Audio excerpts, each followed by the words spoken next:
Well, hey there. My name is Mike Nelson, and I host this podcast, The Mobility Nerd Herd. And it's coming to you live from the Insurance Institute for Highway Safety, and also known as the Highway Loss Data Institute. And I'm here with my good friend, Matt Moore, who leads HLDI. And they've been nice enough to host my home game at an away location inside the Institute. And Matt's been a longtime leader in this space of auto safety, predominantly with the insurance industry, but works closely with the automotive industry, as we'll see in a few minutes. And Matt is a fantastic host, if you will, and a great guy to do this with. So Matt, we're going to be talking about a few things today, but mostly it's going to focus on a study that HLDI did relating to Mazdas and its suite of ADAS level technology, right? That's correct.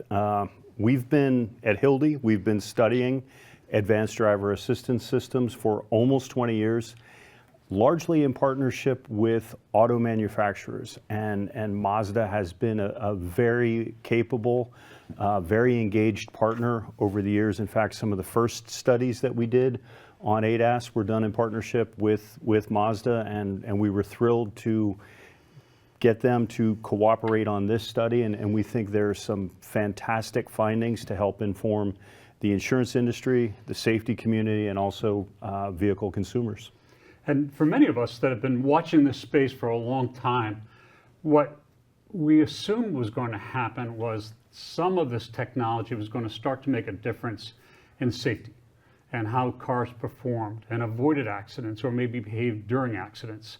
And what we've found, or what the study found in black and white and very broad strokes, is that when you bundle the technology, you start to layer on all the different components and now automated, it actually becomes a very, almost a very laminated approach to using technology to achieve a much safer driving environment. But Matt, why don't you tell us a little bit about this study? Sure.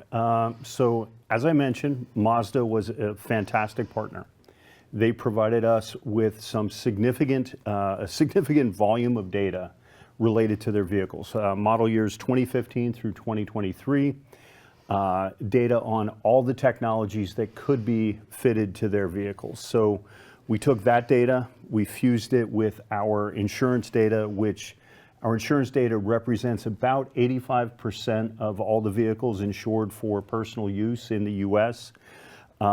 Our data set includes some limited information on what the insurance industry would call rated driver factors, the person who is sort of assigned to the vehicle for insurance purposes. So we controlled for demographic variables like age and marital status, where the vehicle, where the insurance bill is sent, what the insurance industry calls the garaging location, and also things like the deductibles. So we fused the two data sets, controlled for everything I just described in order to produce estimates of the changes in the key insurance metrics related to each of these technologies. Well, let me hit the audience with one big point here, and this is really something that every insurance company should be going home and saying, we have to pay more attention to this. And this is a 39% improvement in safety, if you will, when you layer these technologies. And 39%, really, you're almost at half, or half the accidents are not happening. And we're not even talking about lessening the impact of what happens when an accident does happen. But Matt's going to take us into the numbers. The numbers are absolutely astounding, and I think you're going to be amazed at this. And we're not even taking into account, when you look at this study, of human beings that are using or not using the technology in the car. This is just the attributes of the car are showing these dramatic improvements. Can you imagine what we would do if we could get people to embrace this technology even more? Yep. Well, let's get into it, Mike. So if we could go on screen with the slide. Now, folks, I'm going to spend a little bit of time orienting you. I realize there's folks in the audience who are not part of the insurance community, and these are sort of highway safety findings from insurance data.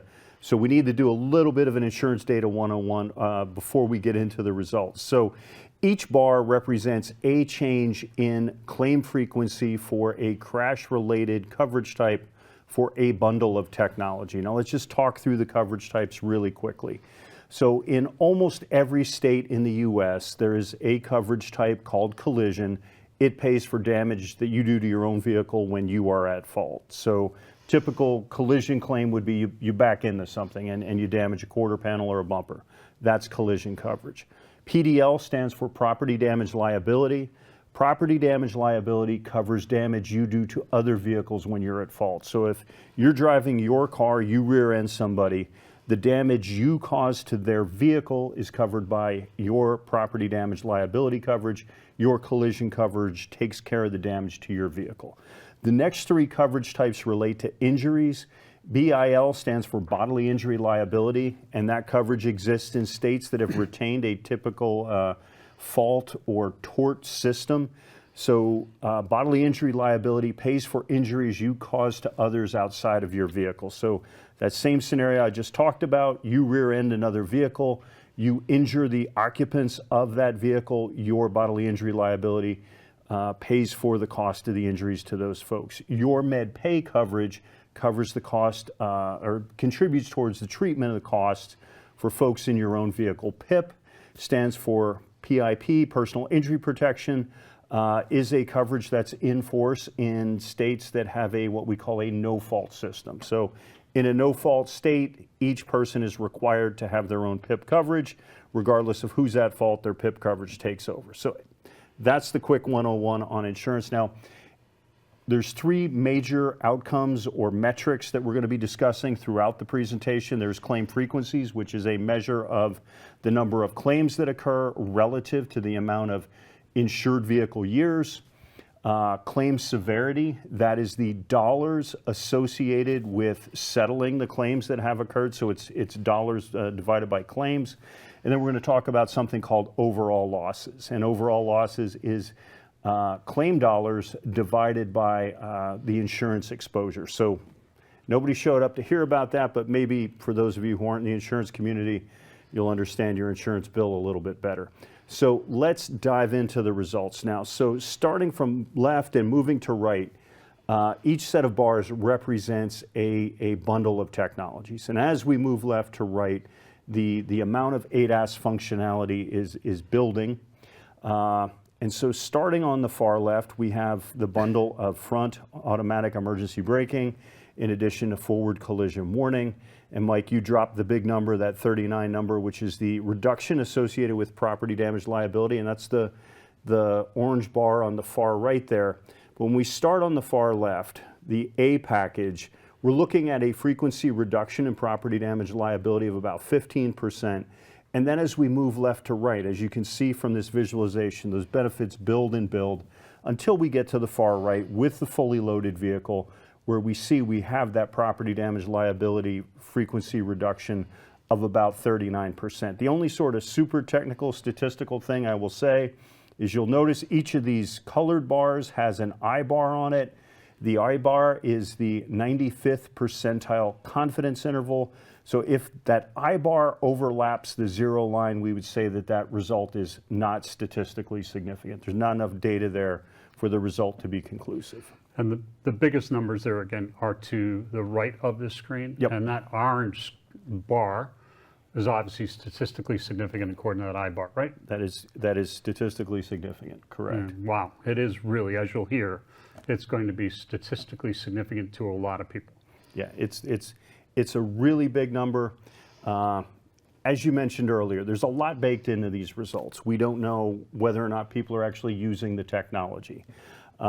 We don't know whether or not the crashes that are being eliminated are specific to the technologies that are causing these frequency reductions. But I think another just amazing takeaway from these results is I would point to the D package. And that's the package where the increment is for pedestrian automatic emergency braking. And injuries to pedestrians would be covered by bodily injury liability. So the bar of interest there is really the red bar, and we can see that the red bar for the D package is associated with a bigger reduction than, say, for example, the A package, which just has a Generation 1 front automatic emergency braking. But what's interesting, encouraging, and or potentially anomalous is the reduction under property damage liability, where we can see we get that big jump there, and for property damage liability for pedestrian AEB, which you might scratch your head and say, how can that be? This system's intended to prevent crashes with pedestrian. But that pedestrian AEB system, in the context of these results, we believe it's a generational marker. It represents the fact that not only have the manufacturers done the work to figure out how to identify and potentially avoid crashes with pedestrians, but along the way they incorporated additional learnings into those technologies. So it's just, in a lot of ways, each of these increments is a generational marker, but I like to point to that D package in contrast to the A package and say we're pretty confident that's a generational shift. Yeah, so maybe it's worth repeating, maybe it's worth just dumbing down a bit, not for you guys, but so the pedestrian AEB, of course, is also watching out for cars. It's watching out for dogs. It's watching out for other objects that you could hit. And so along the way, while not hitting pedestrians, it didn't hit other things. Absolutely, and those are massive reductions. Yeah, that is amazing. And then look at how that number explodes 2 graphs over. But why don't you take us through the whole thing? Yeah, so I think we're going to 2 graphs over to that F package. What is really interesting is that a lot of insurance collision claims and property damage liability claims, although expensive, we're talking about a lot of dollars in play, but a lot of those claims are relatively inexpensive. And if we think about rear automatic emergency braking, most of us are only going 2 or 3 miles an hour when we're backing up. And so that system is aimed at preventing a lot of claims which are sort of easy to prevent because they're low speed hits, but also those low speed hits, those which generate low dollar claims, represent a disproportionate percentage of all property damage liability and collision claims. So that rear AEB system is A, it works well, and B, it works against a set of crashes or claims that is way overrepresented in this data set. So that farthest most group of bars includes rear automatic emergency braking. And everything, and all of the other increments along the way. 2 before that is the pedestrian AEB.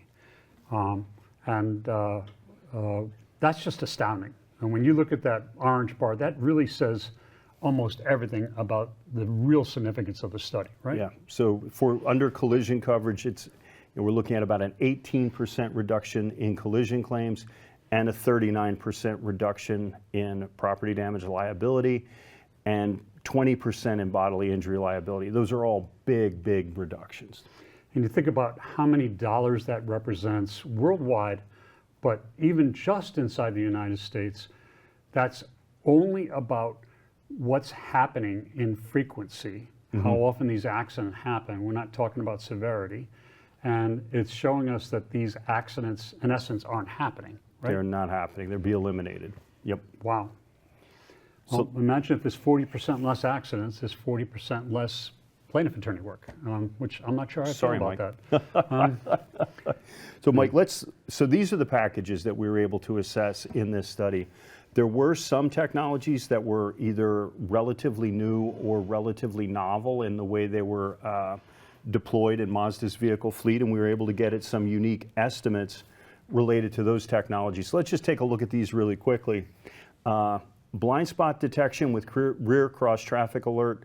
I love blind spot because it almost any time I'm on the highway. You're such a geek.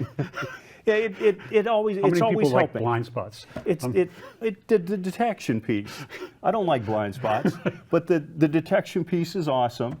And yeah, anytime I'm on an interstate and I live just off of Interstate 66 and I go to change lanes, it provides me with information that I wouldn't have just sitting in the driver's seat without a lot of head rotation.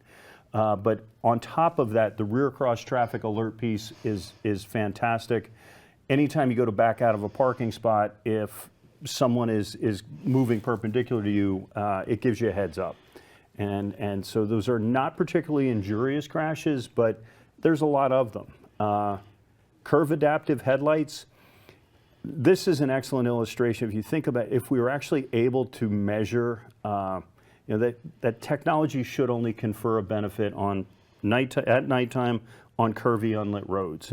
And the fact that under some of those coverage types, we're seeing reductions approaching 10%, it means that they're really providing a lot of assistance during the nighttime driving task if we're seeing those kind of frequency reductions in terms of overall results. Heads-up display, we're not certain exactly what's going on there. My pet hypothesis is that perhaps it's helping folks comply with speed limits. That's one I want to dive more deeply into. But it's helping.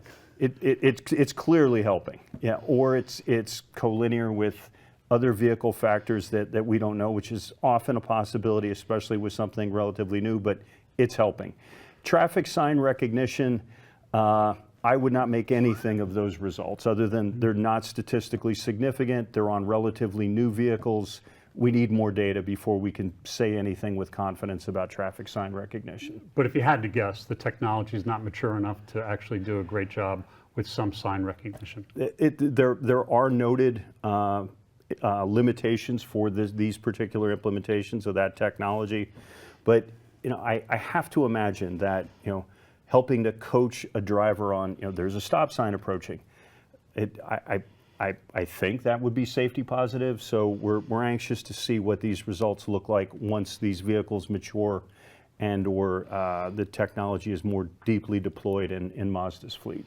Well, I told you the story of my trip to New York City to fly here.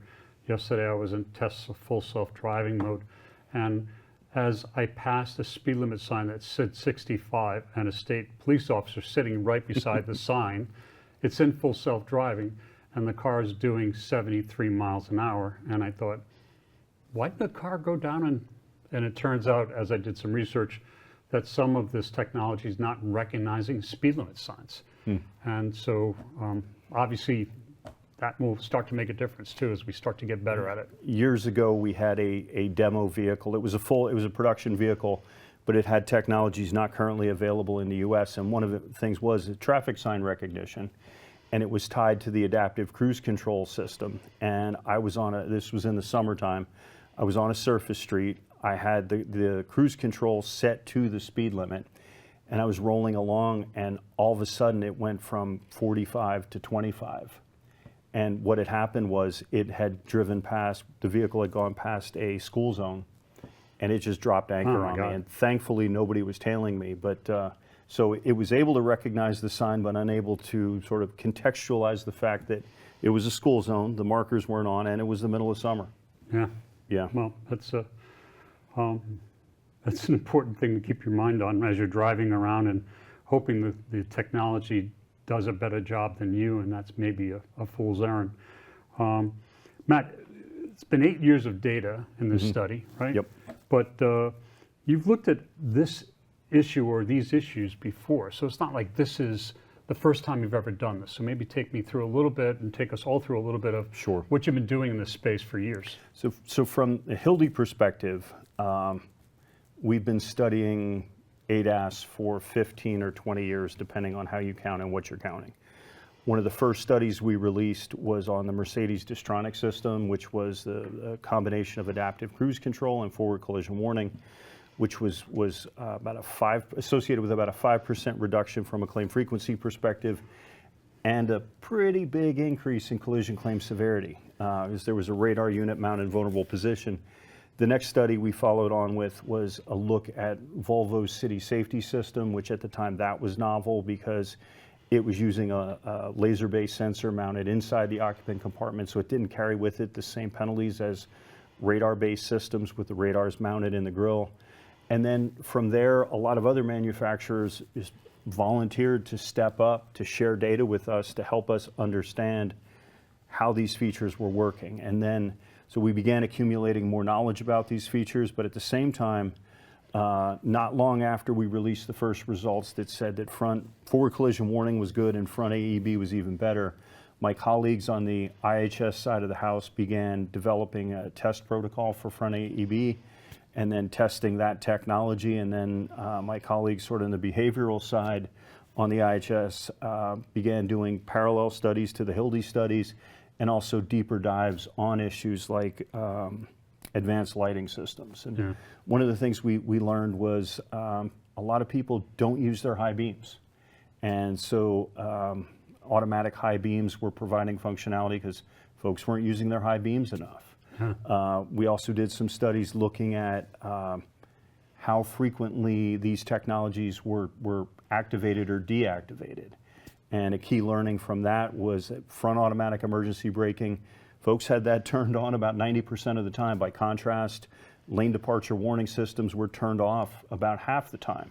We followed that one up a few years later and found that AEB was holding strong, but lane departure warning had actually gained some ground, which I think is something, that is something we need to think about as we're thinking about that first set of results we shared and those generational changes. Some of it could be that the sensors or the algorithms that process the data from the sensors are working better, or there's more sensors, or the manufacturers may have just done some work that drivers like the technology better and are more apt to leave it on or engage it. And probably all of the above, right? Or all of the above. Yep. Yeah, and I think back to a friend of mine about 10 years ago talking about his brand new Toyota, and he said, it keeps beeping at me, and I just keep turning it off. He hated that lane departure thing, and I think we've also acclimated to that, and we started to say, you know what, I count on that to tell me you're being a bad driver, you're drifting, pay attention, and especially with what's distracting us in the cockpit now, which is growing more problematic every single day.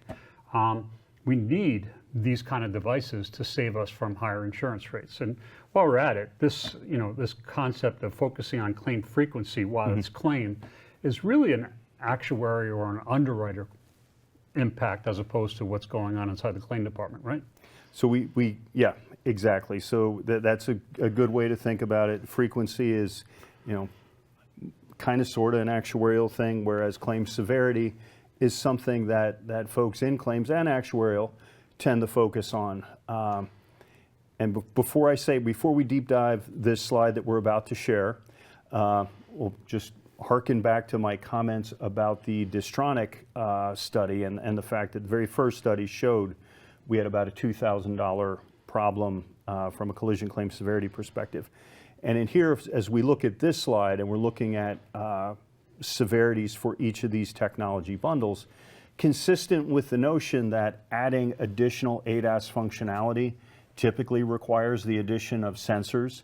As we move left to right, as we layer in more and more functionality, what we can see is that in general, for collision coverage, the severities do increase. So that's to some extent consistent with the narrative that the ADAS sensors, and I am not saying they're not contributing to the problems that we're facing from the cost of vehicle repair issue and insurability these days, but the fact that we get this sort of mixed puzzle or mixed result for property damage liability severity indicates that there's other things going on, and kind of we'll get to that in a minute.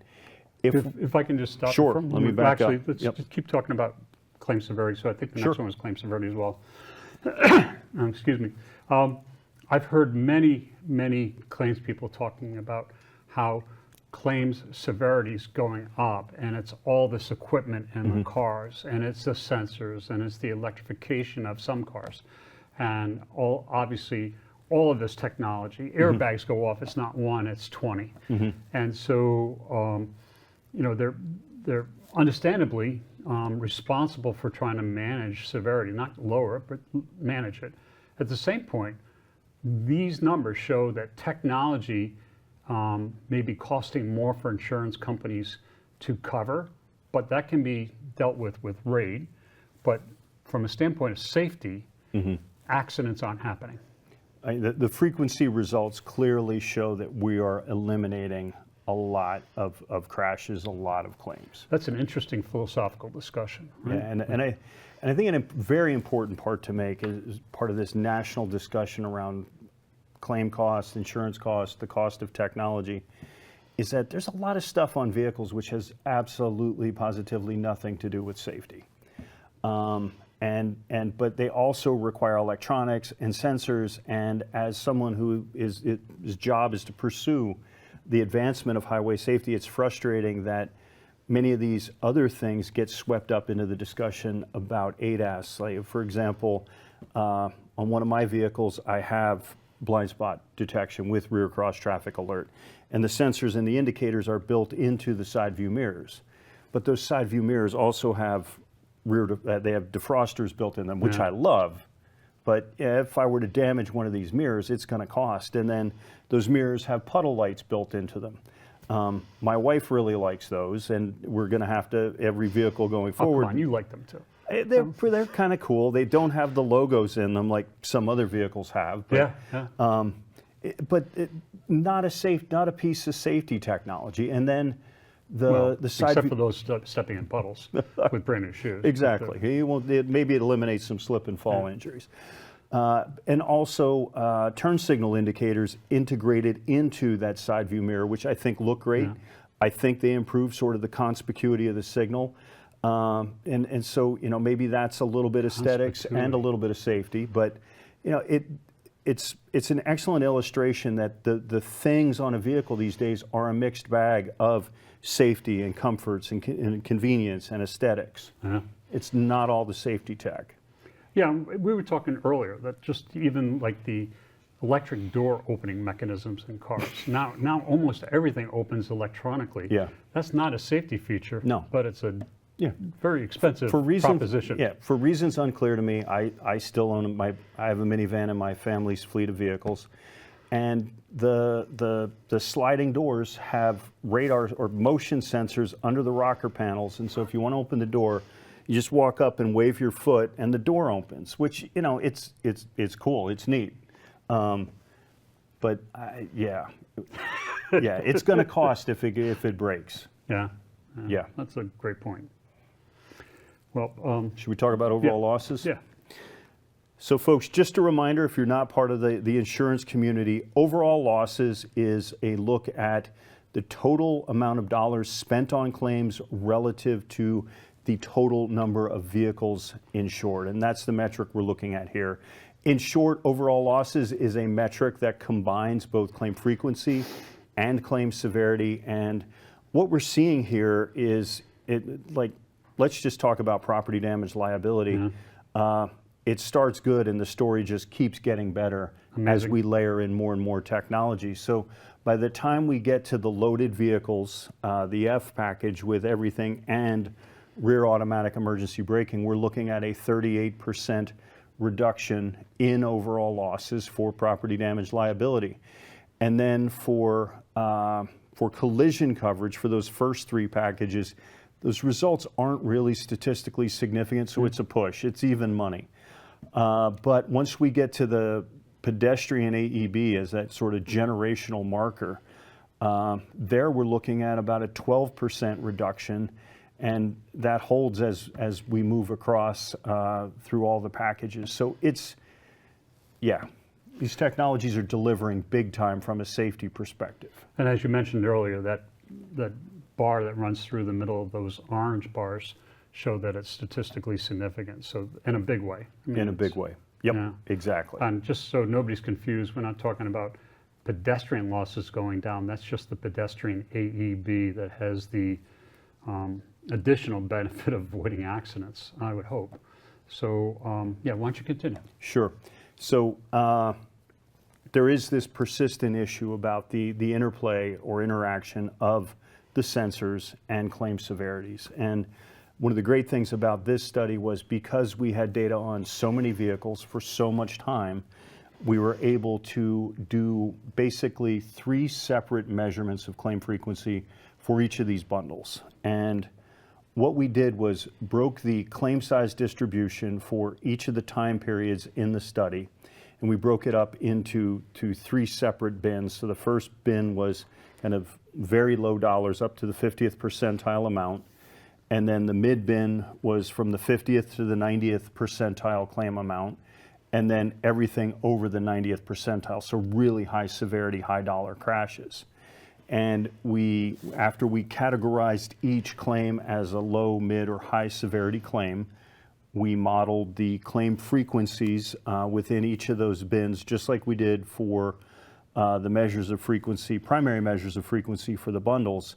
And the results are as you see here. And what to me is really fascinating is when you look at the A package, and if we think about that A package as sort of first generation implementations or early implementations, or at least not current implementations of front AEB, we see that there's modest reductions, about 5% or so in the low bin and the mid bin, but which is still great because there's a heck of a lot of claims in that bin.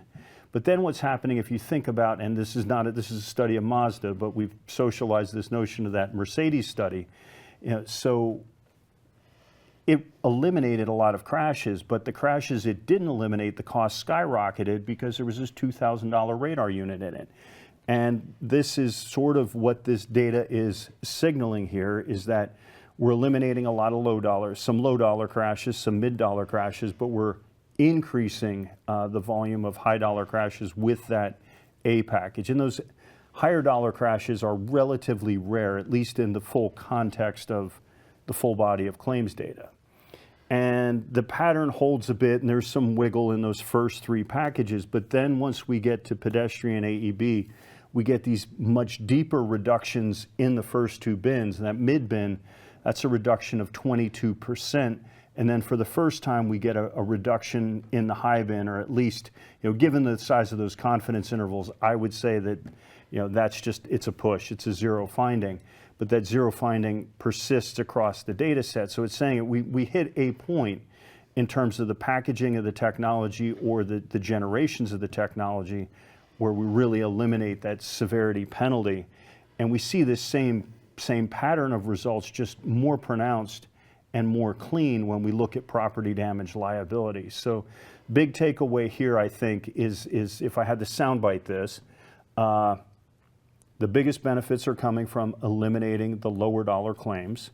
But over time, as the technologies are evolving, we are seeing deeper benefits in the lower bins and beginning to see benefits for those higher severity crashes.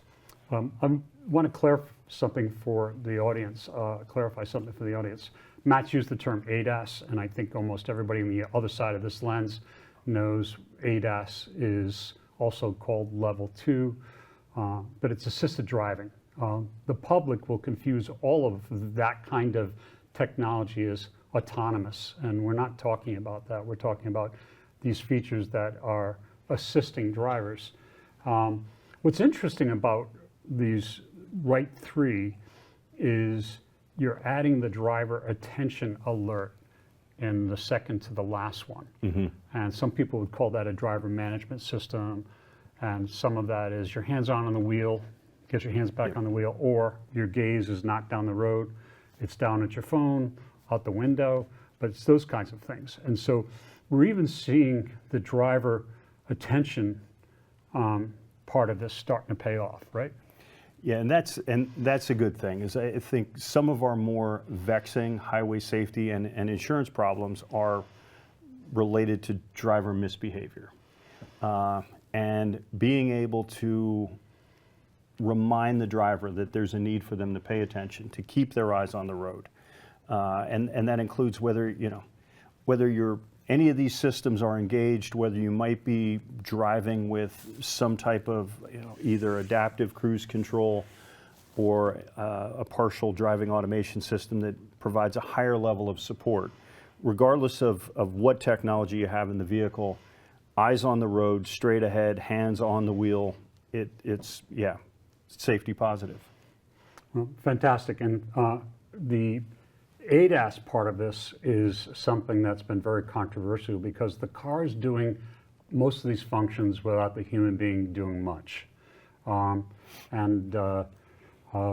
we're going to see, as time goes on, more of that technology in these cars. So the human being does less. And some of the studies on that, the driver doing less, will increase inattentiveness. And that's a risk in and of itself. But it seems like based on these numbers, the driver management system is paying some benefits, but also the ADAS features are paying, as a group, much more. And you made a point too, and I want to make sure you said it. I didn't ask you before about this, but it's been great. Mazda's been very, very cooperative, and obviously what they're doing is working. But you could socialize this across all ADAS systems to some greater extent or lesser extent, right? So I would say these results are very consistent with results that we've done either A, in partnership with other manufacturers, or B, work that we've done with our own data assets. What was novel about the Mazda study was that the volume of data they provided us and the more recent vehicles and but the results do generalize. Yeah, absolutely. Well, so a few in the audience, next month's podcast, I will be hosting Jen Morrison from Mazda, who Matt knows well. And I'm going to ask you for a couple of these slides to show Jen and go over it. But it's I think you'll find she's very familiar with them. But Jennifer, critical partner in terms of helping bring this study across the finish line. I'll tell you a funny story. We sent an invite to a whole bunch of people and says, join me tomorrow, as if I was inviting her. And she wrote back and she said, Mike, I'm not talking tomorrow, I'm talking next month. And I said, yes, I wasn't inviting you. That's call it spam if you want. But Jennifer, for some reason you ran to a computer today. Stand down till next month. But great job for Mazda. Great job, Jen. So let's talk about the rear AEB as the strongest individual performer. Now, it's not really that AEB on its own, but it's when it's layered into all this other stuff. But what does that say about AEB, rear AEB, delivering such a disproportionate return? And one of the slides we didn't include was the claim size distribution for collision and property damage liability by dollar amount. And both those distributions are shaped like that, and there is a whole bunch of collision and property damage liability claims that are relatively low dollar claims. Most of us drive relatively slowly when we're backing up. I don't know that I've ever gone... Still can't see. Yeah, exactly. I don't know that I've ever gone faster than 3 miles an hour while in reverse.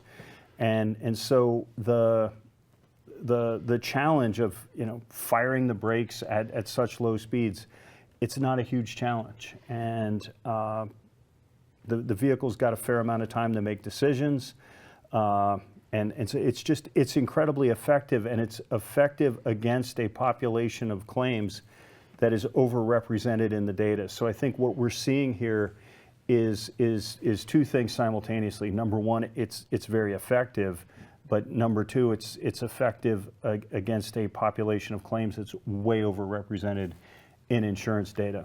And I'd love to get an answer to the question of sort of why manufacturers deployed rear AEB later than front AEB, because the ramifications of a false positive, a false activation for when you're traveling forward, say on a highway, far more risky than a false activation backing up at 2 or 3 miles per hour. But so in relative terms, compared to the other technologies in this car, rear automatic emergency braking is in its relative infancy. Yes.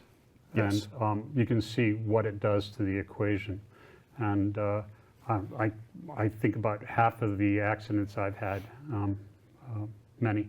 A lot of them have been backing up in parking lots. But it's worth pointing out how far this technology has also come in many other ways. So I drove to New York. I had to go into one of those cavernous parking garages in complete darkness. I have the car in full self-drive, and this is not a pump for Tesla. But I wanted to see what was going to happen. And it drove into the garage by itself. It did 3 turns on that screw that goes higher and higher while you're looking for the parking space. I missed what the car spotted, and there was a tiny little parking space the car stopped, put its directional on, and then backed into something that I thought, I could never do that. And so it's using automatic emergency braking, but it's also using the parking assist feature, which I think is a little bit crazy at times. Like, would you really let this car park itself? But it worked, and it shows you how much this technology as a whole is going to keep improving the safety case. So,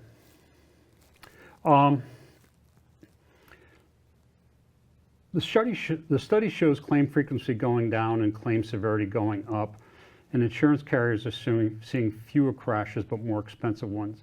How should the industry be thinking about that trade-off when they're pricing this risk with ADAS-equipped vehicles? Yeah, so I think if we just go back to the overall losses for, here we go. So I think what the data is saying is when you net out those frequency and severity, when you net frequency against severity, the frequency changes are winning in almost every one of these scenarios. So just with collision coverage for the first 3 bundles, it's even money that there's not a benefit there from an overall losses perspective, but for property damage liability, every single bundle is delivering big results. And then for collision coverage, in the last 3 bundles, we are seeing a benefit there. And you know, we chatted about this a little bit when we were talking about the mirrors on my vehicle, but there's also a whole bunch of other things on vehicles these days. Like I mentioned, the radar units or the foot kick, the foot door activator thing. But vehicles have gotten significantly heavier. Lots of vehicles now have all-wheel drive drivetrains, which adds weight, it adds complexity. Lots of vehicles are now turbocharged, supercharged, hybrid vehicles. That adds weight and complexity. EVs are a paradigm shift in terms of how they're built and also in terms of weight and acceleration and other things. So absolutely, ADAS repair has contributed to the pressures that we've seen in terms of vehicle insurability, but there's a lot of other things going on as well. And as we can see illustrated, at least on the slide that we just had up, from an overall losses perspective, by and large, the technology is really delivering. This study showed no significant recognition of a benefit with traffic sign awareness. Yep. We both talked about how these cars are not picking up really the benefits of signs that we expect drivers to pay attention to. So there's a lot of work to be done there, but do you have any sense of how much better these numbers would be if we could start to weave in all the different dynamics of the driving environment? I don't know the answer to that. What I will comment on is it's always fascinating to me when I have the opportunity to sit down with the engineers that have designed the systems and to talk about how they function. And I remember talking with some engineers, not from Mazda, but another manufacturer, about Gen 1 front AEB system versus Gen 2, and it was a camera-based system. And they had transitioned from black and white cameras to color cameras, and we were talking, and in addition to the switch to color, they also were using broader range cameras and higher fidelity and other things. But one of the things they had shared with me was the color cameras gave them the ability to read the brake lights of leading vehicles and use that as an input for the AEB algorithms. And I think those two things are an excellent illustration of the extent to which these generational changes are improving the functionality of the technology, improving their ability to make sense of the driving environment, incorporate more factors, and deliver bigger benefits. And the heading there is worth noting. This is data from the insurance industry coming in the years 2015 to 2023. So we really don't have data from what's out there on the road for the last couple of years. And so presumably you're going to keep moving on with this study. So that is certainly the hope, and you know, there's a couple dilemmas with looking at the latest vehicles. So older vehicles, each vehicle year, so one vehicle insured for 1 year is a unit of observation in the study. So a 10-year-old vehicle gives us 10 units of observation. And when you multiply that by tens of thousands or hundreds of thousands of vehicles, you end up with a stack of data. Whereas the more recent vehicles, like in the most current model year, a vehicle may only be insured for 2 or 3 months. And the more recent vehicles have the most recent, most advanced technologies. So it's a constant cat and mouse game in terms of trying to interpret older vehicle results for slightly older vehicles and infer how more recent technologies are performing. And I think that's a big part of why the traffic sign recognition results, are inconclusive and have those big confidence bounds, is they're on relatively new vehicles and they're not yet on a lot of vehicles. So we've been sitting here with your colleague waiting to see if any questions came in. You haven't introduced her. We were supposed to do that at the beginning. Sorry, Lori. Sorry, Lori. So folks, off camera, Hildy's Vice President for Research, Lori Halenga, is standing by to facilitate Q&A. Yep. I've been chatting with some folks behind the scenes as we all have been talking. So we do have actually several questions here that you all might be able to answer. And so a few of them have to do with when a consumer goes to a dealership. So the first question is, when a consumer does go and they're looking at that sticker on a vehicle, can they be sure that these technologies that they're going to purchase are listed on that sticker? So what is installed in that vehicle they're looking at? Is that available to them on that sticker? Can I jump in here? Sure. Yeah, Sure, it's your webinar, Mike. Thanks. So Matt talked about Mercedes-Benz earlier, and their program was actually to get the full suite. You had to look at the sticker for what was called Distronics Plus 4, and without any explanation. And I remember going to a Mercedes dealership and saying, well, what's this got? And he told me, and I said, well, where is it? He goes, Distronics Plus 4. Like, that's great merchandising. Who the heck knows what Distronics Plus 4 is? This system in Mazda collectively has a word that begins with I. It's like i-Activsense or something like that. So, and then, of course, there's branding. So every car manufacturer is making new names for this stuff as we go along. And that's some of the debate as to whether or not we should standardize this as so consumers can become more aware of what they're buying and what they're using in the marketplace. But I think I answered the question. You just don't know. And it takes an incredible amount of studying and ask and chat and asking the salesperson, and then a lot of trial and error to drive some of these cars effectively. And sort of building on that, we've got another question about when consumers go and buy these vehicles, we're seeing huge benefits for ADAS, and that's great for the manufacturers and for the consumers. But how about letting, is there training available for folks when they go buy their vehicles? So a dealer who can walk them through all these features and they know how they work. Do we know if that's happening at dealerships right now? Well, so anticipating that I'd be talking about Mazda, and I went and drove a Mazda's most advanced vehicle at a dealership a week ago. And I walked up to Adam, last name unknown, and I wouldn't reveal it anyway. And I said, here, I'm here to drive this kind of car. And he said, sure, pulled it up, and he said, you can take it off, and I take off with it if you want. I said, no, I want you in the seat. I want you to tell me how to use it. And he did. And then Mazda, to its credit, has not pushed this technology out as far as, say, Tesla. And in my opinion, Tesla's been too far out there with the advancement of this stuff before it's really been proven as safe as it should. That's my opinion. Now, the most important thing here, though, is as I'm going through this and I'm seeing a vehicle that's nowhere near as technologically savvy as a Tesla, and I start describing what the Tesla does, he says, I'd love to ride in one someday. I've never ridden in one. And so I said, well, I'll drive you around. And he had no idea that this is the kind of car that's on the road and is competing with Mazda right now. So do people get trained at dealerships? My experience is no, not enough anyway. And what's the answer to that riddle? I don't think people want to start getting ADAS licensing. I don't know about you, but I can't imagine that's going to go over very big. You're not allowed to drive this car until you pass certification, especially when this technology is updating on over-the-air updates virtually twice, 3 times a month. And the features are changing overnight.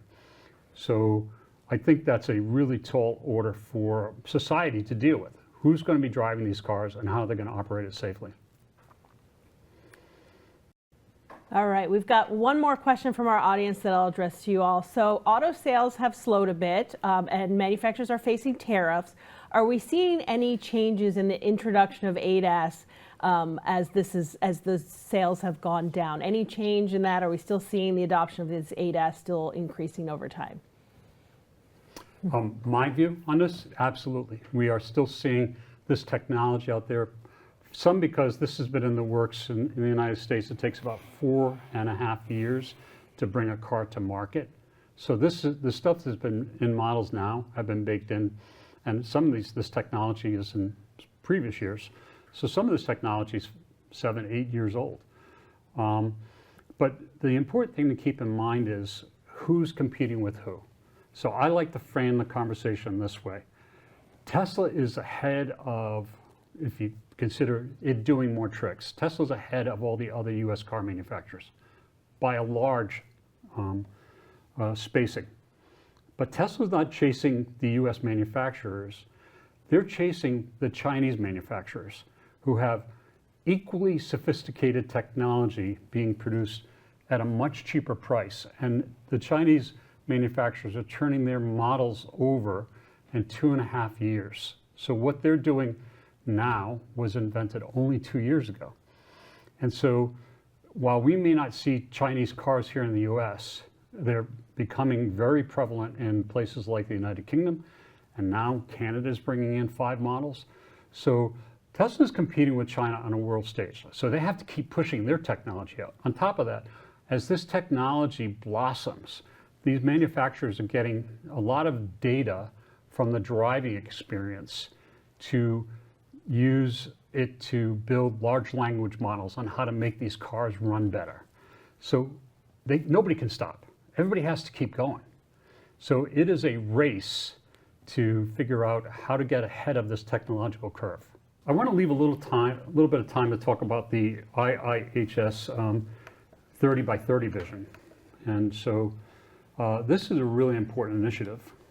So about a year ago, we launched a new strategic plan, and the strategic plan was aimed at kind of reversing the course. And the course that I'm talking about is we've seen a 30% increase in fatalities from 2014 to 2022. I think many folks are familiar with the notion of Vision Zero, which is this notion that we will have no fatalities. But that notion just didn't, for us, have enough gravitational pull. And so rather than sort of aiming for the goal line, let's just get a first down here. Yeah. And so the notion was that we would like to see a 30% reduction in fatalities by 2030. Ultimately, we want to get to 0.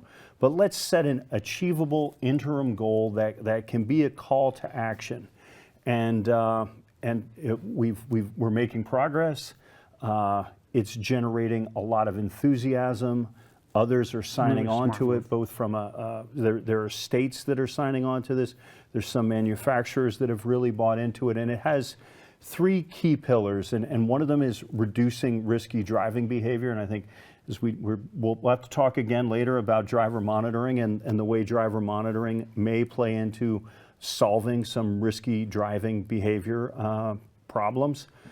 Also, we want to, the notion of extending safety to everyone, making certain that vehicles are providing the same level of driver assistance and crashworthiness for everybody, regardless of size or gender, and that's the focus there. And then finally, the third pillar is accelerating commercial vehicle safety. The landscape of commercial, what constitutes commercial, has really changed in the last 5 years or so. I think most of us have delivery vans that pull up in our neighborhood very often.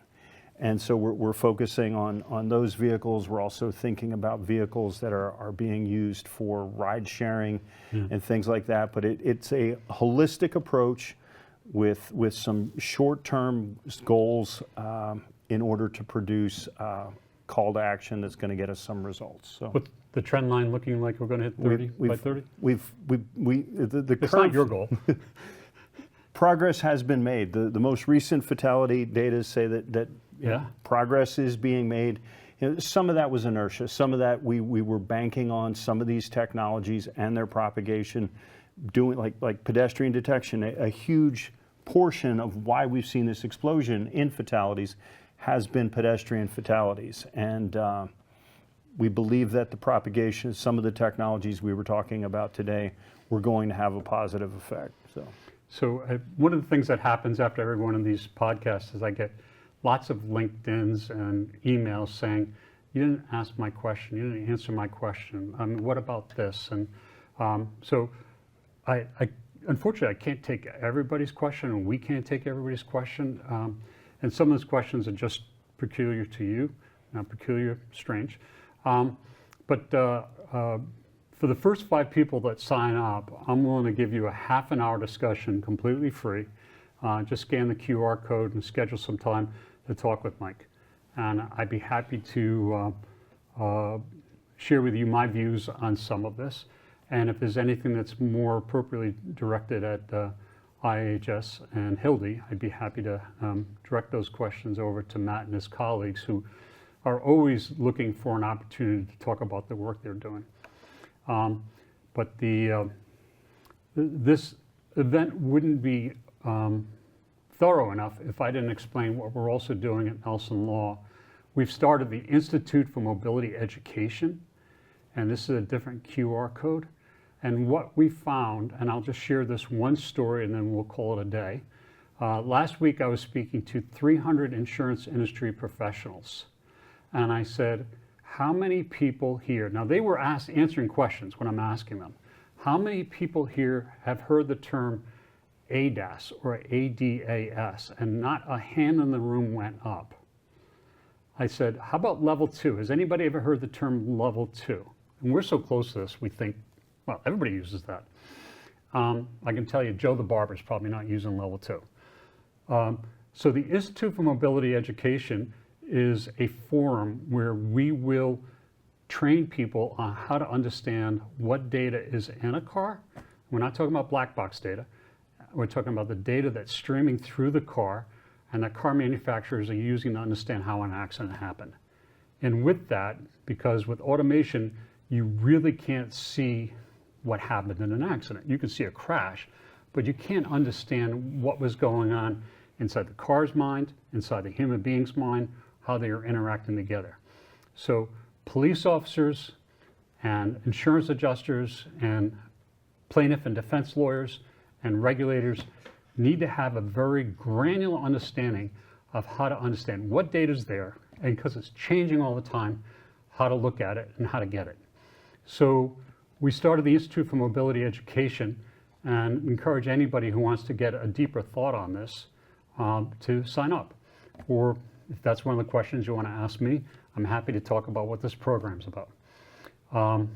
With that, I want to thank our friends here at IIHS HLDI. There's no easy way to say IIHS and then flow into HLDI. It's like NHTSA and NTSB.